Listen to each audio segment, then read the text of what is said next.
கிறிஸ்துவில் அன்பார்ந்த சகோதர சகோதரிகளையும் ஆண்டவர் இயேசுவினுடைய ஆசீர்வாதங்களும் வாழ்த்துக்களும் உங்களுக்கு குறித்தாகட்டும். எங்களுடைய வாழ்க்கையிலே பல தருணங்களிலே நாங்கள் தோற்று போனவர்களாக, நாங்கள் கடவுளுடைய ஆசீர்வாதத்தை இழந்தவர்களாக நாங்கள் உணர்கிறோம். இதற்கு இருக்கிற முக்கியமான காரணம் என்னவென்று சொன்னால், இன்னும் ஆண்டவர் இயேசுவினுடைய அந்த அனுபவத்துக்குள்ள நாங்கள் இன்னும் பலர் அதுக்குள்ள இன்னும் ஆழமாக வராமல் இருக்கிறதான் முக்கியமான ஒரு காரணம்.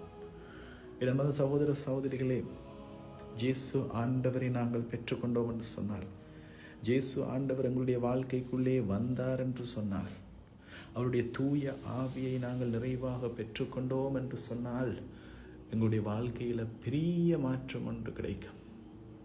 அவர் தருகிற அமைதி, மன நிம்மதி, அவர் தருகிற மகிழ்ச்சி, நிறைவு, சமாதானம், பொருளாதார ஆசீர்வாதம் எல்லாவற்றையும் ஆண்டவர் எங்களுக்கு நிறைவாக தருவார். தன்னுடைய தூதர்களை அனுப்பி அவர் எங்கள் சார்பாக நின்று போராடுவார். பிரியமான சகோதர சகோதரிகளே, இந்த ஆன்மீக இந்த போராட்டத்தில் ஒரு சில முக்கியமான விஷயங்களை நாங்கள் தவற விடுகிறோம்.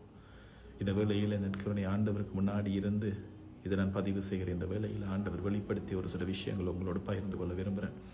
முதலாவதாக, ஆண்டவருடைய வார்த்தையை நீங்கள் கேட்கும் போது, ஆண்டவருடைய வார்த்தையை எடுத்து வாசிக்கும் போது அதை பூரணமாக நம்புங்கள். ஆங்கிலத்தில் சொல்லுவாங்க பிளைண்ட்லி பிலீவ்.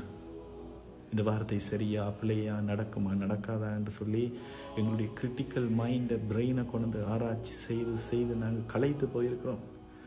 இது ஆராய்ச்சி பண்ணதால் இன்றைக்கு எங்களுக்கு என்ன நடந்திருக்குன்னு சொன்னால், ஆண்டவருடைய அந்த ஆசீர்வாதம் இன்றைக்கு இல்லாமல் போய் எங்களுடைய விசுவாசம் இன்றைக்கு குறைந்து போயிருக்கு. ஆகவே இயேசு ஆண்டவருடைய வார்த்தை, கடவுளுடைய வார்த்தை எங்களுக்கு கிடைக்கிற ஒவ்வொரு தருணமும் அதை நாங்கள் கண்மூடி சின்ன பிள்ளைகளை போல, ஆண்டவர் சொல்வார், குழந்தைகளை போல் நீங்கள் மாறாவிடில். எப்படி ஒரு குழந்தை அவங்க அம்மா அப்பா சொல்றது அப்படியே பூரணமாக நம்புமோ, அதே போல கடவுள் சொல்லுற வார்த்தையை நாங்கள் பூரணமாக நம்புவோம். இது நாங்கள் மாற்கு நற்செய்தியில நாங்கள் பார்க்கிறோம். கடுகளவு விசுவாசம் உங்களுக்கு இருந்தால் போதும் என்று சொல்லி சொல்றார். இந்த மலையை பேர்த்து அனுப்புறதுக்கான வல்லமை உங்களுக்கு முடியும் என்று சொல்லி.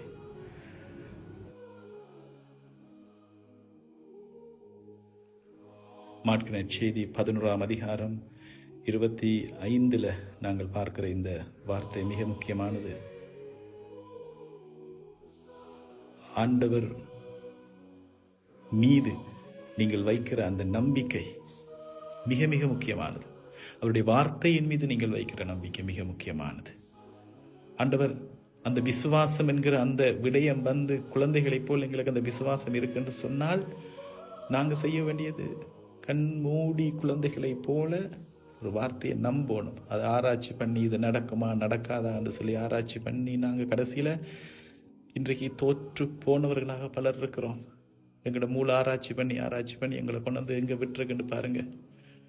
பிரியமான சகோதரர்களே, அதே வரியில தான் நாங்கள் பார்க்கிறோம். 2வது முக்கியமான விஷயம், யார் மீதாவது எங்களுக்கு பகைமை உணர்வு இருக்குன்னு சொன்னால், நாங்கள் மன்றாடும் பொழுது அந்த மன்றாட்டுக்கு எங்களுக்கு கேட்கப்படாது.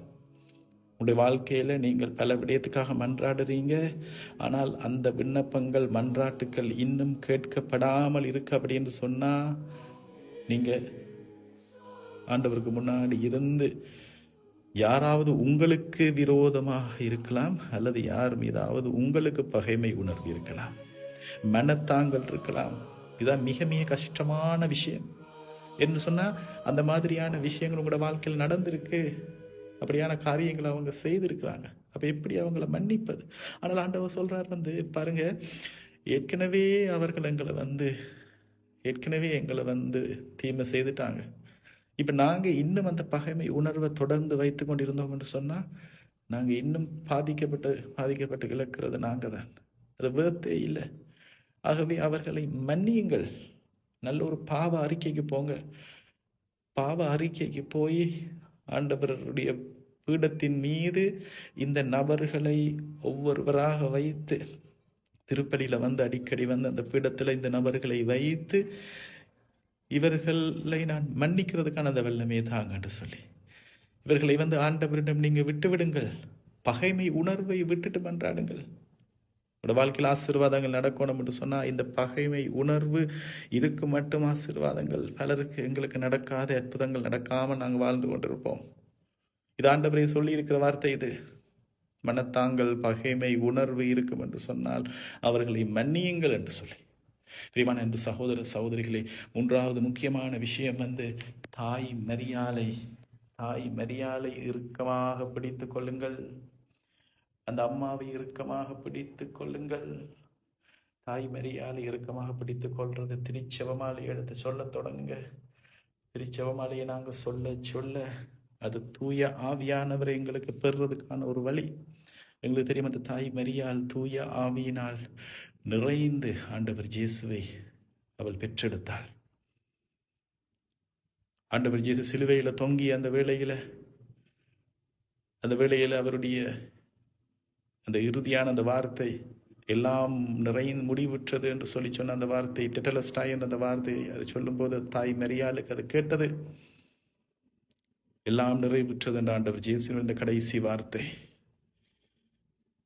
அந்த படை வீரன் அவருடைய விலாவை குத்தும் போது இரத்தமும் தண்ணீரும் வடிந்தது. அது தூய ஆவியையும் புது வாழ்வையும் குறிக்கிற அந்த நிகழ்வு நடக்குது. கானா ஊர்ல ஆண்டவர் தன் பணியை ஆரம்பிக்கும் போது தாய் மரியாள் பரிந்துரை செய்யும் போது அந்த பணி ஆரம்பிக்கிறார். அதே தாய் மரியாள் சீடர்களோட பெந்தெகோஸ்து நாளன்று காத்திருந்த வேளையில, தாய் மரியாளோடு சீடர்கள் அப்போஸ்தலர்கள் காத்திருந்த வேளையில தூய ஆவியானவர் பொழியப்படும் பொழுது அற்புதங்கள் செய்கிறவர்களாக அவர்கள் மாறுகிறார்கள். ஆண்டவருடைய அந்த தூய ஆவியானவரை பெற்றுக்கொள்ள தாய் மரியாளை இறுக்கமாக பிடிங்க. செபமாலை எடுத்து சொல்லுங்கள். கடைசியாக பிரியமான அன்பு சகோதர சகோதரிகள், கூட வாழ்க்கையில் ஆசீர்வாதங்கள் பெருக வேண்டும் என்று சொன்னால் தீயவனை கடிந்து கொள்ளுங்கள். சாத்தானை கடிந்து கொள்ளுங்க. நம்மள பலர் கடவுள் மீது, ஆண்டவர் மீது நாங்கள் மனம் நொந்து கொள்வோம். ஏன் ஆண்டவர் இதை நீங்க செய்றீங்க, ஏன் செய்யல, ஏன் என்ன மன்றாட்ட கேட்கல என்று சொல்லி மனம் சில நேரங்களில் நொந்து கொள்வோம். ஆனால் இறைவன் அல்ல காரணம். தீயவன், ஆண்டவரே சொல்லியிருக்கிறார், தீயவன் வருவது, யோவான் நற்செய்தியில் நாங்கள் பார்க்கிறோம் 10ஆம் அதிகாரத்தில், தீயவன் வருவது எங்களை அழிப்பதற்கு, 3 காரியத்துக்கு வருவான் என்று சொல்லி, திருடுவதற்கும் கொள்ளையிடுவதற்கும். அவன் வருவது திருடுவதற்கு, அவன் வருவது அழிப்பதற்கு, டிஸ்ட்ராய் பண்ணுவதற்கு. சாத்தான் வருவது கொலை செய்வதற்கு, கொல்லுவதற்கு. ஆகவே தீயவன் அவனுங்கிற வாழ்க்கைக்குள்ள தூர விலகி செல்ல வேண்டும் என்று சொல்லி அடிக்கடி சாத்தானை கடிந்து கொள்ளுங்கள். உங்களோட வீடுகளை எடுத்து சாத்தானை கடிந்து மன்றாடுங்கள். உங்களோட மனசுல பாரங்கள் வரும்போது சாத்தானை கடிந்து கொள்ளுங்கள். நாங்கள் பலர் சாத்தானை கடிந்து கொள்றதில்லை, ஒரு ஃப்ரெண்ட் மாதிரி அப்படியே பார்த்துக்கொள்வோம். ஆனால் ஆண்டவர் இயேசுவே சொல்லி இருக்கிறார், பிரியமான சகோதர சகோதரிகளே, சாத்தான் அவர் பல தடவைகளில் கடிந்து கொள்கிறார். ஞானஸ்தானம் பெற்ற ஒவ்வொருவராலும் முடியும் சாத்தானை கடிந்து கொள்ள முடியும். சாத்தானை கடிந்து கொள்ளுங்கள். என்பது சகோதர சகோதரி, இந்த 4 விஷயங்களையும் நீங்கள் செய்து கொண்டு வாங்க. உங்களோட வாழ்க்கையில் ஆசீர்வாதங்களும் அற்புதங்களும் நடப்பதை நீங்கள் காண்பீர்கள். சாட்சிகளாக நீங்கள் மாறுவீங்க. உங்களோட வாழ்க்கையில் நீங்கள் எதிர்பார்த்து காத்திருக்கிற மகிழ்ச்சியும் நிறைவும் நிம்மதியும் பொருளாதார ஆசீர்வாதமும் உங்களை கடந்து வரும். நீங்கள் உங்களுடைய தேவைகளை நிறைவேற்றுவது மட்டுமல்ல, நீங்கள் பலருக்கு ஆசீர்வாதமாக மாறுவீங்க. பலருடைய தேவைகளை நீங்கள் நிறைவேற்றுபவராக ஆண்டவர் உங்களை உயர்த்துவார். உங்களுடைய குடும்பங்களில் மகிழ்ச்சியும் நிறைவும் இருக்கும், நிம்மதி இருக்கும். ஆண்டவருடைய பிள்ளைகளாக நீங்கள் உயர்த்தப்படுவீர்கள். என்பது சகோதர சகோதரிகளை, இயேசுவே ஆண்டவர் என்று சொல்லி மனதார அறிக்கையிட்டு இந்த காரியங்கள், இந்த 4 சின்ன விஷயங்கள், ஆனால் 1 வருஷத்துக்கு நீங்கள் செஞ்சு பாருங்க. உங்களோட வாழ்க்கையில் ஒரு பெரிய மாற்றத்தை நீங்கள் அனுபவிக்க தொடங்குவீங்க. உடனடியாகவே அனுபவிக்க தொடங்குவீங்க. பகைமை உணர்வை விட்டுடுங்க. ஆண்டவர் இயேசுவினுடைய வார்த்தையை, வேதாகமத்தில் இருக்கிற வார்த்தையை கண்ணை மூடிக்கொண்டு நம்புங்கள். ஆராய்ச்சி பண்ண வேண்டாம், நம்புங்கள். தாய் மரியாதை இறுக்கமாக பிடித்து கொள்ளுங்க. 4வதாக சாத்தானை கடிந்து கொள்ளுங்கள். ஆண்டவர் உங்கள் ஒவ்வொருவரையும் ஆசீர்வதிப்பாராக. ஆமேன், ஆமேன்.